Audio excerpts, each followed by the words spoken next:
Salam sehat dari Darwindra Channel.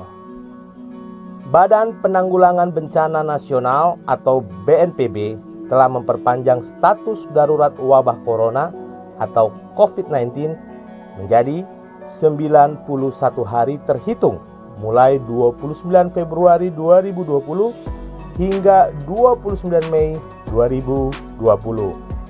Hal itu menandakan bahwa status darurat corona bakal melewati Hari Raya Idul Fitri yang berdasarkan kalender Masehi jatuh pada 23 Mei 2020. Wacana ini tentunya disesalkan banyak pemudik yang sudah jauh hari berharap bisa pulang ke kampung halaman dan bertemu keluarga. Tapi di sisi lain, saran untuk tidak mudik dianggap menjadi sebuah strategi jitu untuk menekan teror virus corona. Lantas apa saja alasan yang membuat seorang lebih baik tidak mudik saat pandemi COVID-19 berjalan? Pertama, virus corona tak pandang bulu. Penyebaran COVID-19 berlangsung secara masif sejak kemunculannya di Indonesia. Virus mematikan tersebut bisa menyerang siapa saja, di mana saja, dan kapan saja melalui kontak fisik. Tak terkecuali jelang musim lebaran nanti ketika status darurat wabah COVID-19 masih berjalan, diprediksi kasus tersebut makin menjadi ancaman bila warga tetap bersikukuh untuk mudik. Apalagi fakta membuktikan semakin hari kasus positif COVID-19 di tanah air terus bertambah. Begitu pula dengan tingkat kematiannya. Lalu yang kedua, tidak bisa physical distancing. Presiden Joko Widodo telah mengimbau warga untuk menjaga jarak atau physical distancing guna mencegah penularan COVID-19. Dengan begitu, warga diharapkan lebih banyak melakukan aktivitas di dalam rumah dan menjauhi kerumunan. Physical distancing tentu tak berlaku ketika musim mudik, di mana kebanyakan warga memanfaatkan transportasi umum untuk pulang ke kampung halaman. Pemudik akan kesulitan menjaga jarak fisik satu sama lain saat dalam kendaraan, sehingga tidak bisa menekan penularan COVID-19 seperti imbauan pemerintah. Lalu yang ketiga, potensi penyebaran COVID-19 meningkat. Kenapa dikatakan demikian? Dr. Pompini Agustina SPP dari Rumah Sakit Penyakit Infeksi Suliasti Saroso mengatakan potensi penularan COVID-19 bisa meningkat jelang musim lebaran.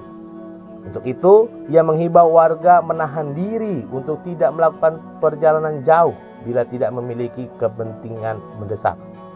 Sebab para pemudik berpotensi menjadi karir atau pembawa virus dari daerah yang telah terpapar virus corona atau masuk zona merah, sehingga bisa menjadi sumber penularan. Status karir tentu bisa mengancam keselamatan orang lain termasuk keluarga yang ada di rumah dan warga di kampung.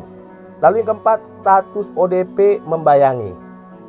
Sejumlah provinsi di Indonesia seperti daerah istimewa Yogyakarta, Jawa Tengah, dan Jawa Barat menetapkan setiap pemudik yang berasal dari luar kota terdampak COVID-19 sebagai ODP.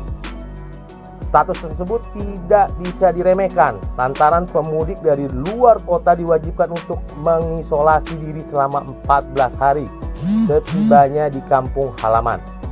Itu berarti pemudik tidak bisa menghabiskan waktu bersama keluarga secara leluasa saat lebaran karena harus menjalani karantina.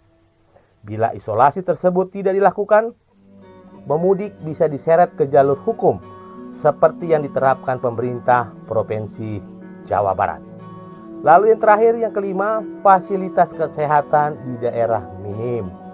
Ketua Umum Pengurus Besar Ikatan Dokter Indonesia atau PBID, Dr. Daeng M. Fakih, mengkhawatirkan potensi penyebaran virus corona saat musim mudik.